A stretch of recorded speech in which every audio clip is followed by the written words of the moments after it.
Imana iratabara abantu bayo. Hallelujah. Uvuze ngo amen bimubere nkuko yavyatuye mu izina rya Yesu. Daniyeli ngamara iminsi 21 asenga Imana, hamagara Imana kuko hari mpemu mbi zari zaratangiriye ibintu vyiwe, ariko igihe yafata umwanya wo gusenga, marayika Mikayeli ngaramanuka akubita zangabo zari zafashe ibintu vyiwe. Hallelujah. Iki gihe turimo cyo gusenga Imana, ivyari bloqué, ivyari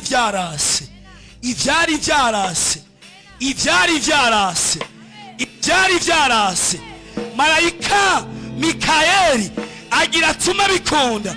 Daniyeli yaramaze igihe kirekire asenga vyarase, ariko mu minsi 21 yafashe Daniyeli afata asenga, Imana iravuga ngo Mikayeli ni wowe ugwana intambara. Mikayeli yarazi kugwana, niwe yari yaragwanye na Luciferi mu ijuru.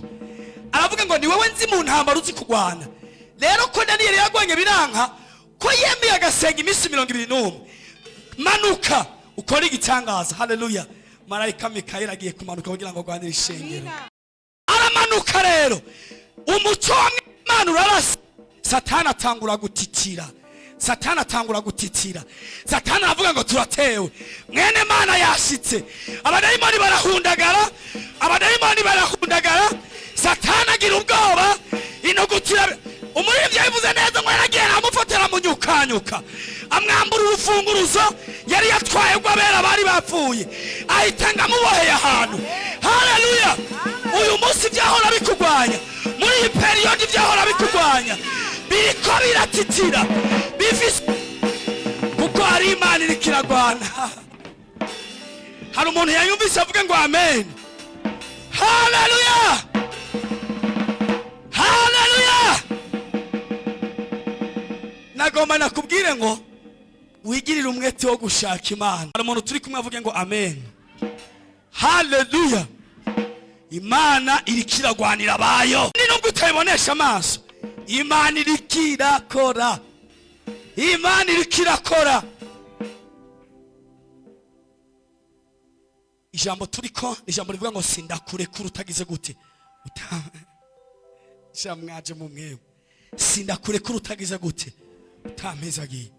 Mu mwaka uheze narabihevye birijana, none ninjire no mu bundi kweri birangira uko. Oya vuga ngo singomba kwemera ubu buzima. Haleluya. Ndagomba guhindurirwa. Haleluya. Hari abantu barushe barondera Imana, n'amavi amazi yagize ikibazo ari gushaka Imana. Haleluya.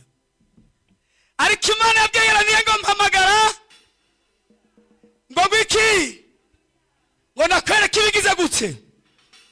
Burya bigiri kurasengera n'ibikenya cyane, ugereranije ni kado special Imana yakubikiye, bigani bike cyane na bado kidogo utaona. Haleluya. Yakobo naramukunda, nawe yarihambirira ku bintu. Yakobo afata umumarayika baranigana, amutera ikaci, avuga ngo shaka ugire gute, amutera ikaci aragumya.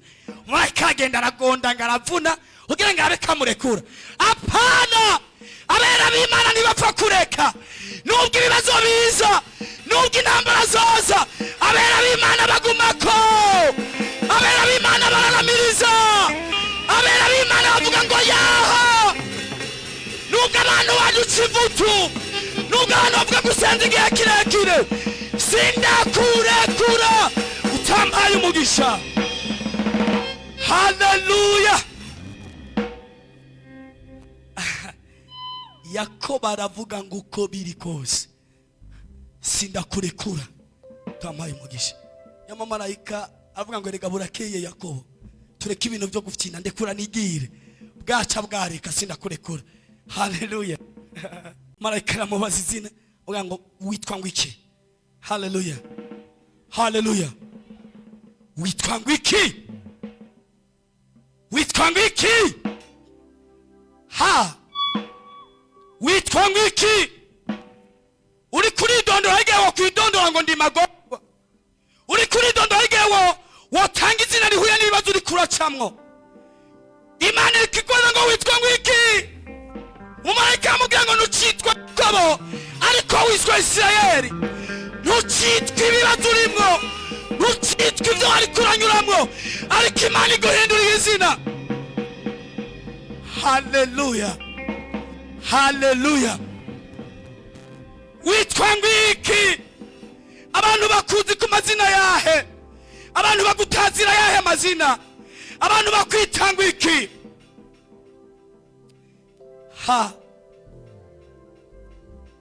Nicyo kibazo umwami Yesu yabajijwe abigishwa biwe ishengero riko riragenda. Ngo mbega ngo mumva hanze bavuga ngo iki, bamwe bavuga ngo uri Eliya, abandi ngo uri Mose, abandi ngo umwe mu bavugishwa n'Imana, umwe mu bahishuriwe n'Imana aravuga ngo wewe uri Kristo umwana w'Imana. Nanje ndavuga ngo wewe amazina abandi bose bakwita, abandi bose bavuge ko vyaheze vyarangiye atacu uzovamo, abandi bose bavuge ngo nta gakiza kawe, abandi bose bakwita bafivyo bakwisi, wewe ndavuga ngo uruwahezagiwe n'Imana, wewe ndavuga ngo urumuraganwa na Kristo, wewe ndavuga ngo uruwagushigwa hejuru, wewe aya mazina bakwise saa yawe, saa yawe, saa yawe yange, saa yawe. Haleluya. Ngo witwa ngwiki? Haleluya, haleluya, haleluya. Erega umwungere yatwigishije amajambo meza mu gitabo cya Ezekiel igice cya 37. Umwungere aratubwira ngo Imana yafashe Ezekiel mu kiyaya, mu kiyaya gufa, imwereka amagufa yumye, kandi ayo magufa ntiyari yegeranye, rimwe ryari hari irindi hariya. Ibaza ikibazo Ezekiel gikomeye cyane, ibaza iki kibazo wewe nawe wicaye ngaho, imubaza ikibazo gikomeye cyane. Ezekiel, mbega ya magufa yosubira kaba mazima? Hari umuntu ibintu byabona byarase, Imana imubaza kino kibazo, ubona ivyo bimeze nk'amagufa yawe byose babikaba bizima. Ezekiel naramukunze, yishuye intelligent, yishuranye ubwenge bwinshi cyane. Amubwira ngo ewe uhoraho, ni wewe wagira gutse? Haleluya. Ni wewe wagira gutse? Ni wewe wabimenya?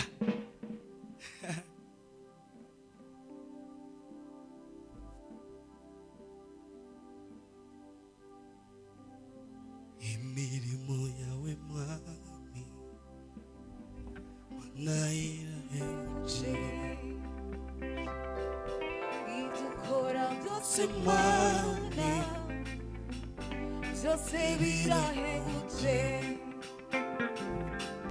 iyo nibutse imirimo wakoreye ubwoko bwawe binera kugushima, imirimo wakoze iyo nibutse imirimo, haleluya, wakoreye ubwoko bwawe binera kugushima, imirimo. Haleluya. Haraho nibuka ugukora kw'Imana ntatwenga nkiginagura, ariko je ndiko nasoma Bibiliya umva natutse ngatwenga, ariko nibuka ugukora kw'Imana havuga ngo Mana bwa bundi bya bindi jewe nariko nita ko bikomeye nasanze ari ubuyi ni maji yakunywa, bya bindi by'iwanje iyo mbonye kuntu Imana yafashe umugabo nka Daniyeli ikamushira mu ntambwe zishonje, bakamushirayo ikamuzigamiramo intambwe zibura apeti kandi zari zishonje. Kuburiho ntabwo ari muwe za Satani, kubuhari si muwe z'abadayimoni, si muwe z'abarozi, oyaho ya hari Imana iri mu ruhande rwawe, hari Imana ikugwanira, kubuhari wewe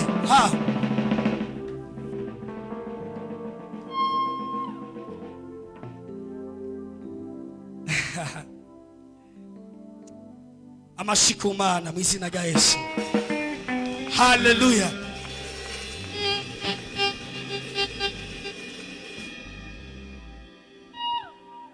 kuba uhari si impuhwe wagiriwe haba namba, si ikigongwe satani yakugiriye. Turafise Imana uko biri kose, turafise Imana yamiri kumwe natwe. Turafise Imana uko biri kose, turafise Imana yamiri kumwe natwe. Turafise Imana uko biri kose, turafise Imana yamiri kumwe natwe. Turafise Imana uko biri kose, turafise Imana yamiri kumwe natwe. Turafise Imana yamiri kumwe natwe. Turafise Imana iri kumwe natwe. Nubwo abantu babirabisha n'umubiri bakabyita ukundi bakatwita ukundi, ariko dufise Imana. Dufise Imana. Umunsi bafata Shaduraki na Meshaki na Abedenego babafashe nk'abandi bagabo biba Burundi, bibaza ngo abandi nk'abandi, ariko amaboko yabashizeyo niyo yabakuyeyo. Babatereyeyo basanga ba bantu ntibabaho, basanga barabitiranije, baravuga ngo bararindiriye ko basha barabura. Jambo baravuga ngo n'imishatsi ngo nta nakarango, nta Imana ni nziza. Haleluya. Rero hari ni Imana inkomezi zayo. Bavuga ngo Claude tuza gahundi weho bya bindi byo hawe ni bito. Haleluya. Umwami kubitiza y'amaso arabaza ngo twashizeyo bangahe? Batatu. Aitavuga ngo none ko mbona mwishusho y'umuntu agira kangahe? Kane. Misi yose amubona ngo ndiko ndagenda, there is someone behind me. Hari uwundi turi kumwe. Hajya abantu babona ngo wagiye bibaza ngo uri wenyene. Oya, Kristo ari kumwe nawe. Yavuze ngo sinzogusiga nk'imfuvyi, yavuze ngo sinzobasiga mwenyene, nzoba ndi kumwe namwe. Hallelujah.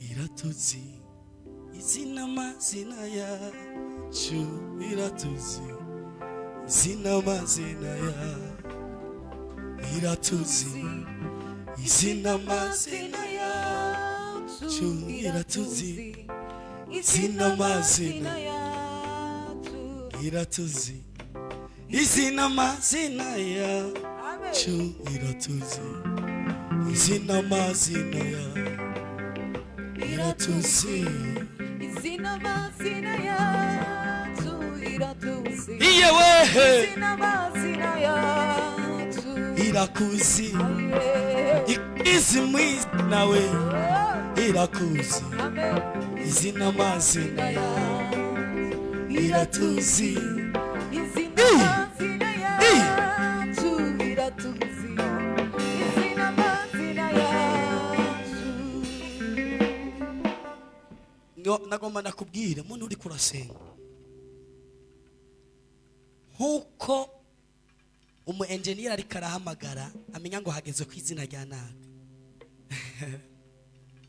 Ugusenga kwawe kwarumviswe, ugutakambira Imana kwawe kwarashikiriye Imana, ugutakambira Imana kwawe kwarashikiriye Imana. Rero mu izina ntugire ngo izo kwitiranya n'umuntu n'umwe. Hallelujah. Hallelujah. Abantu barashobora kutwitiranya, ukajana ukasaba umuntu akavuga ngo yo ngo narihenze ntuze, ngo nasanze ngo wewe ngo nakwitiranije na naka. Niko abantu bamize. Hallelujah.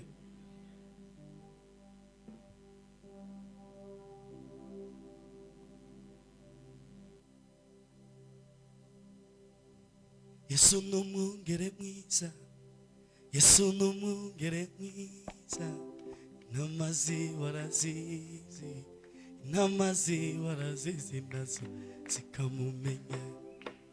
Numungere mwiza, Yesu numungere mwiza, namazi warazizi, namazi warazizi nazo zikamumenya. Hallelujah. Amen.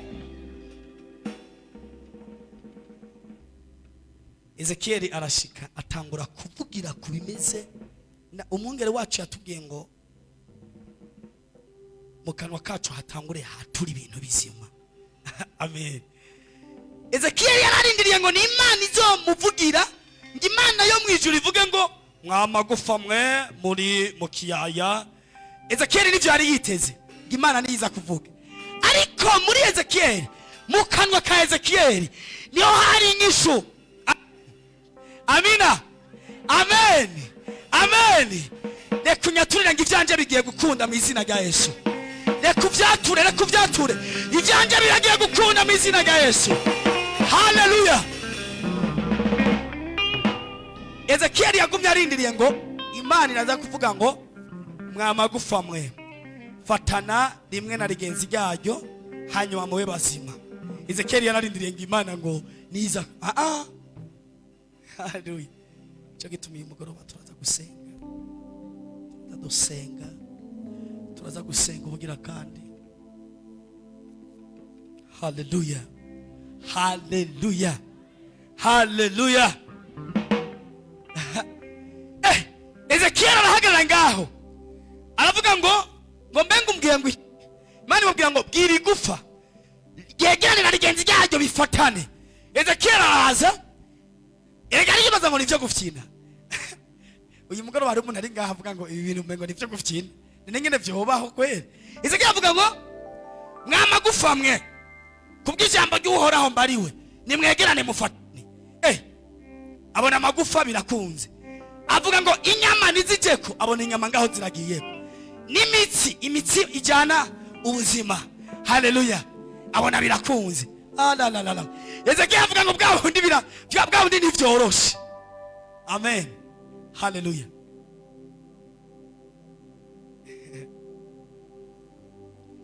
Shobora kubaho mu buzima ukabaho ubuzima umengo bwaranutse, kubaho ubuzima umengo nta vyizigiro vyejo haza, ubirabisha amaso yomere ukavuga ngo oya vrem. Ariko hari impambira ijambo ryaje kwari kugira Imana ibisubize mu buzima, kwari kugira bisubire mu buzima, kwari kugira ngo ivyapfuye bibe bizima. Amen. Hallelujah. Duce mu ijambo ry'Imana rero gatonya, usibye ko n'andi majambo y'Imana ariko ndavuga. Dusome ijambo ry'Imana gatonya cyo turangiza dusenga Imana. Amen. Amina. Hari umuntu yovuga ngo amen cyane. Hallelujah. Imana ikwibuke. Hallelujah.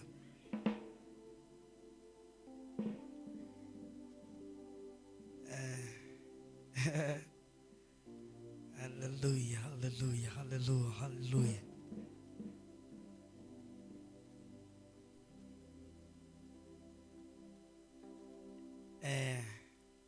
Dusome rero igice cya 14.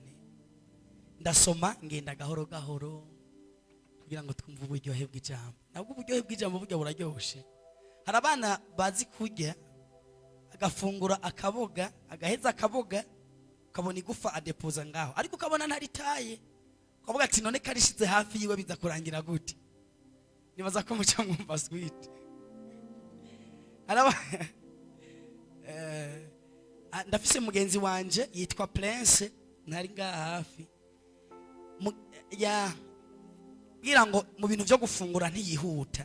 Ivyo biratandukanye na volcano. Vuga ati ngenda gahoro gahoro, nta muntu tuba turasiganwa.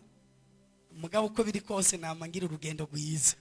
Ibintu bijanye no kwisahani, nta muntu tuba turasigana, ni porampore. Rero reka rero natwe tugira ijambo ry'Imana porampore. Hallelujah. Yesu ni mwiza. Haleluya. Haleluya. Reka imbizi z'amazi y'ubugingo zisendanishe mu mitima yacu. Haleluya. Haleluya. Reka Imana izibure ibyari byarazivye mu buzima bwawe. Reka Imana ihembure ibyari byarapfuye mu buzima bwawe.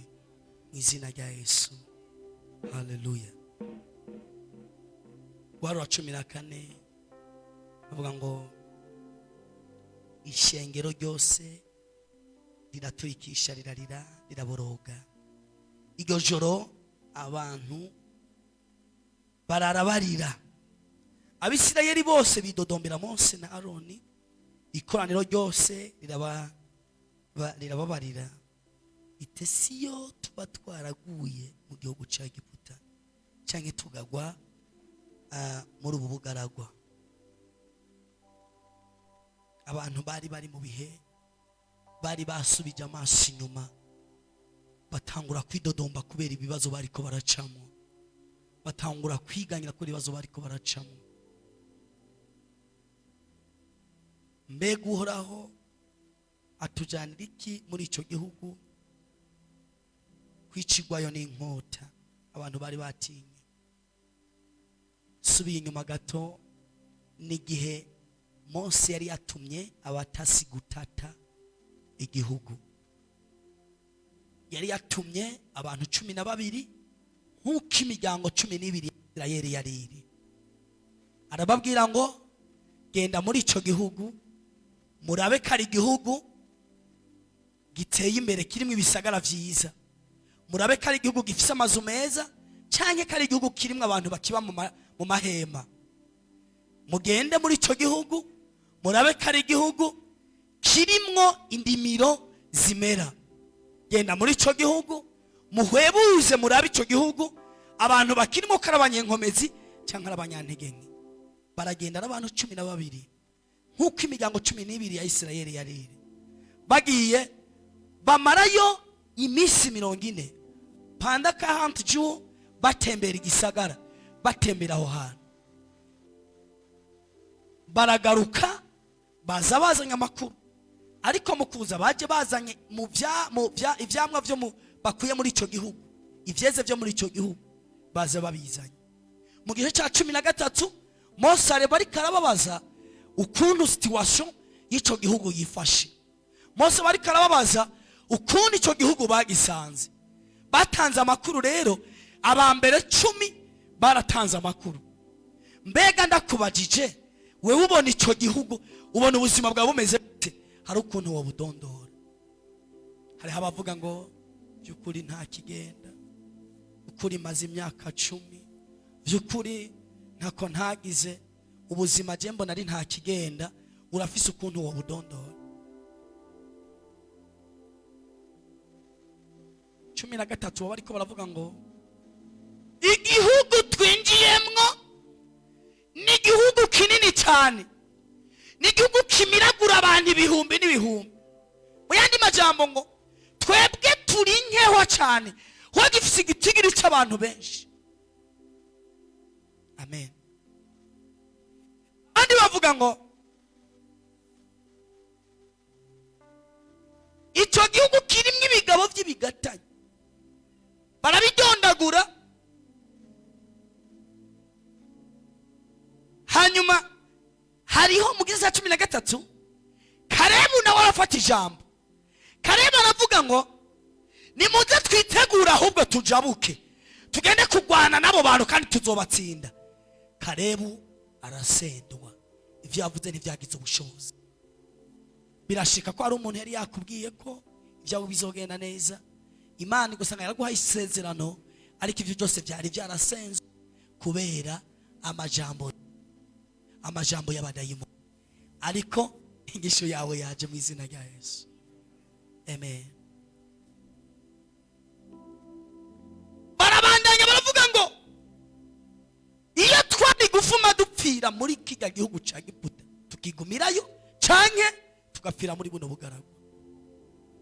Cyo gihugu kirimo abagabo bibigatanye, cyo gihugu kiravye kuri twebwe nkabo ngo tumeze nk'iki, nk'inzige. Imana idufashe cyane. Imana ikure mu kanwa kacu imvugo bene izi mu izina rya Yesu. Bibiliya wowe kwitwa umwami n'umuhereji.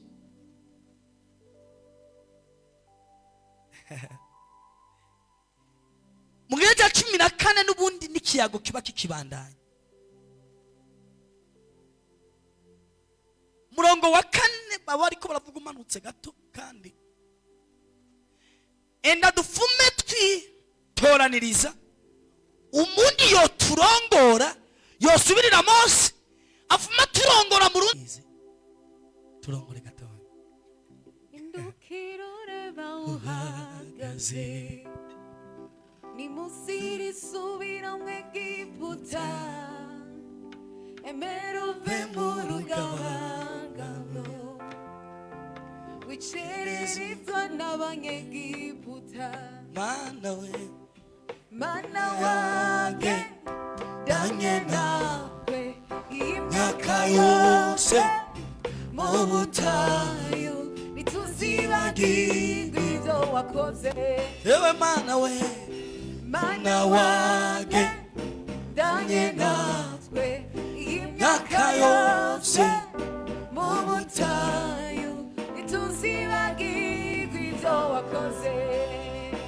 Imana ikurinde kwibagira ibyo yakoze.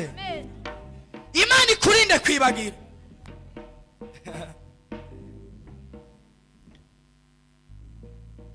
Baravuga ngo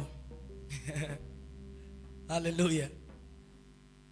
Reka twitoranirize umuntu ngo yofuma turongora adusubize muri Egiputa, adusubize inyuma. Imana ikurinde abantu bagusubiza inyuma mu izina rya Yesu. Kandi umuntu wese agusubiza inyuma Imana imukure mu buzima bwawe mu izina rya Yesu. Tugomba abantu badufata ukuboko batwinjiza muri Kanani, atari abantu tubiza muri Egiputa. Egiputa ni habi. Haleluya.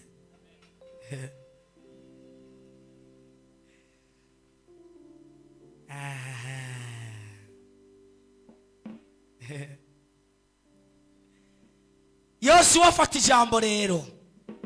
Yari yabaretse wera mu gihe cya 13. Yari yabaretse baravuga ati amen.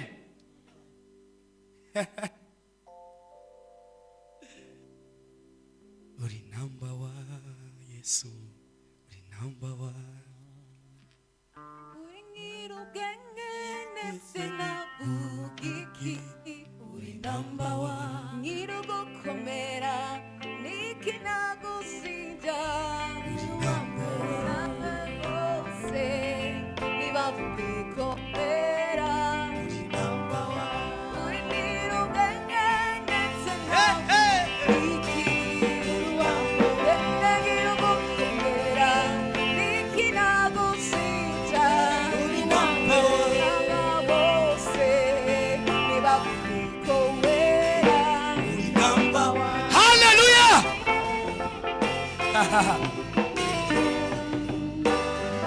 Yosuwa arabareka baravuga baraheza. Hariho umuntu, hari abantu barambiwe no kugwanisha karimi. Bavuga ngo yavuganye nanjye irizo bapfunga iminwa yanyushe. Mwebwe muvuga ibyo mugomba, iyampaye isezerano niyabishitsa muzokugari. Oya ibihe byo guterana amajambo byararangiye. Ibihe byo guhagarara mu gasokozanye n'abantu akavuga nawe ukavuga akurusha akuruhiriza iki. Oya oya oya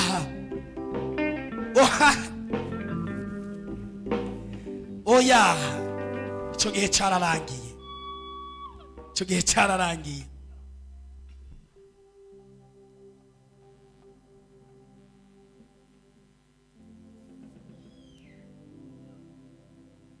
Sinzi ukubigenza, sinzi no kubikora. Icyo nzi nuko iyo utegetse umva akantu rero niko nashaka wowe ntuzi ko Imana izobigenza ivyo ni afere zayo n'abamarayika bayo n'igikorwa cyayo ariko iconzi nuko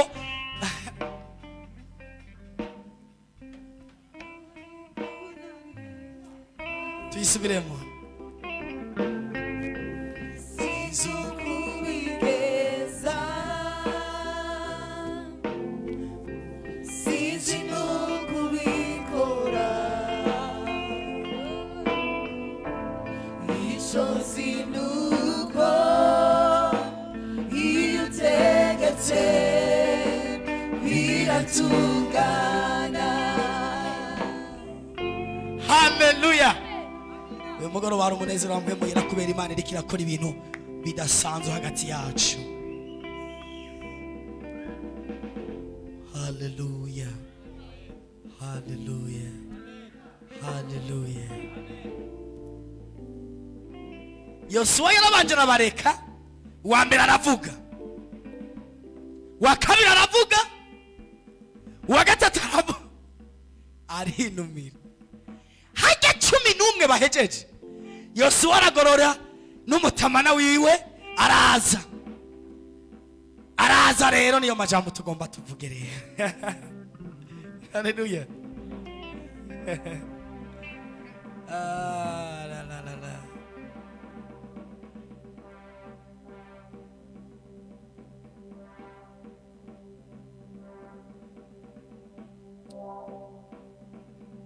Dawidi yavuze ijambo ryanjoheye cyane. Yavuze ngo mba narihebuye iyo ntizera ko nzobonera neza kugira neza koraho mu isi y'abakiriho.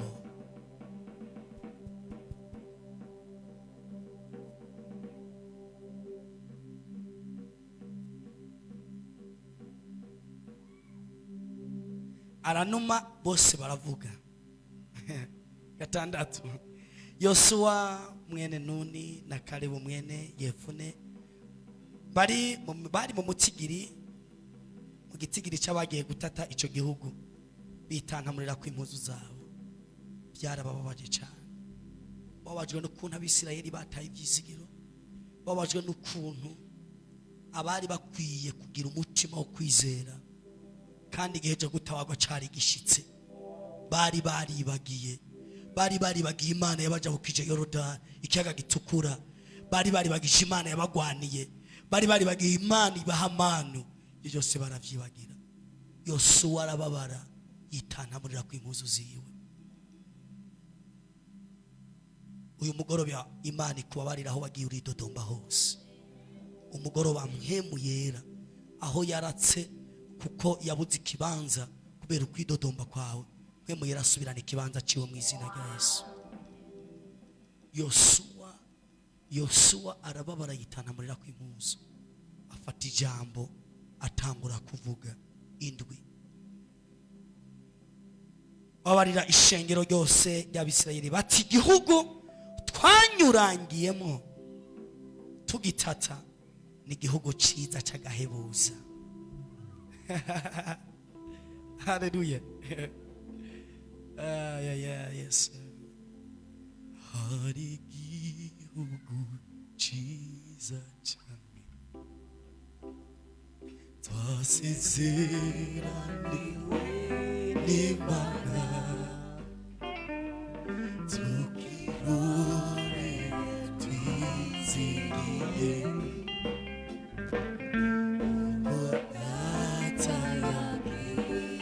Haleluya. Haleluya. Uhoraho atambura kuvuga ngo cyo gihugu twagiyemo ni igihugu cyiza. Jewe sinitaye ibyo abandi bariko baravuga. Iconzi cyo gihugu ni cyiza. Nimba muri iyi minsi turiko turasenga Imana, uhoraho tumuhimbaye. Yavuze ngo uhoraho namba tumuhimbaye azotujana muri ico gihugu akiduhe, kandi n'igihugu gitemba amata n'ubuki. Mu yandi majambo ngo reka kwita ku ruzuba ruri kururabamena umutwe, reka kwita ku byo mubona muri buno bugaragwa. Gira ivyizigiro by'ico gihugu gitemba amata n'ubuki. Amen. Amen. Ababwira ijambo ryo kubakebura ngo mwamaze guta umurongo 9 mugabo ntimugararize uhoraho kandi ntimutinye bene ico gihugu. Tuzobajya bwa mutsima, tuzobajya bwa mutsima. Icyabakingira cyagize gute? Cyabavuyeko. Ariko twe uhoraho ari mu ruhande rwacu, ntaco mugira gute mubatinya. Ariko twe uhoraho ari mu ruhande rwacu, ntaco mugira gute mubatinya. Ariko wowe uhoraho ari mu ruhande rwawe, reha gutinya ivyo ubona bibatera ubwoba. Ni kubera ko ufise ubwoba, kubera ko uhagarika umutima.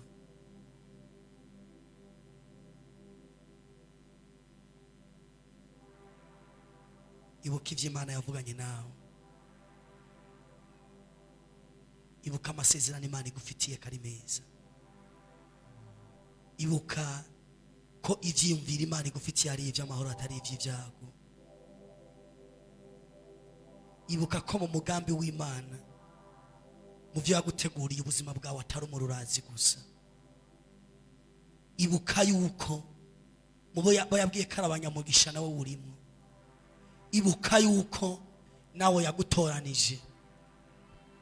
Ibuka yuko umwungere aragiye intama imikazimira yofumata izindi zose kugira ngo azane yayindi. Ibuka yuko yavuze kiri kumwe natwe. Subirana ivyizigiro mu mutima wawe, tuvyaguruke dusenga Imana.